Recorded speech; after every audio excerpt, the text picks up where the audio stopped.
Mag-ingat kayo dun sa Pilipinas, may zombie na. 3, 2, 1, go!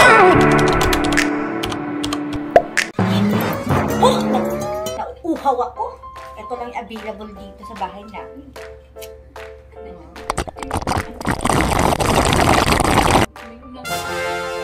Kaya nga. Binawalan kasi akong gumamit ng baso. Ito na lang yung available na tubig. Alam mo yung feeling na kung may zombie sa labas? Pag puro ganito. Ay! May zombie na sa Pilipinas. Hindi ko alam kung lugar yun. Mag-ingat kayo dun sa Pilipinas, may zombie na.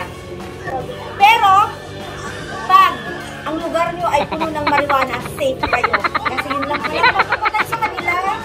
Ang bastak ng zombie, kaya yun, sana maging ligat ang marijuana. Joke lang! Joke lang! Huwag niya akong hiliin. Mga 5 minutes ko lang ito inubos, guys.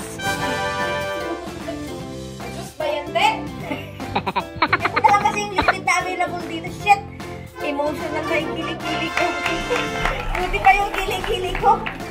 Umiiyak, samantalang ako puro ngiti. Sana oil! By the way, guys, look at my nakikita nyo ba yung blush on ko? Dito sa eyeshadow ko, sa lips. Bakla, salamat sa nagbigay! Kay Rose! Pag ngiti ko, pagkalagay ko, parang may dugo sa bibig ko. Kumapit sa ngipin ko, guys! Look at it! Ano ba yan? Akala ko zombie na ako. Salamat pa rin.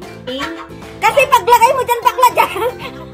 Hindi ko na video kanina. Paglagay ko ng 3 dot dito, kasi yung mga sikat ngayon, maglagay ka ng 3 dot, tapos igaganon mo, magkakalat. Yung nilagay ko kanina, 1, 2, nag-stay doon. Ano yung 3 dots?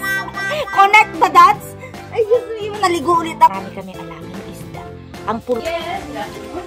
Pili-pili na, pili-pili na. Ayan, o. Diba, red? Ayan. Ay, nako. Pili na ng isda para huliin ko pang pulutan, guys. Yummy yan. Iprito ko mamaya. Fresh yung isda. Katulad ko. Wow!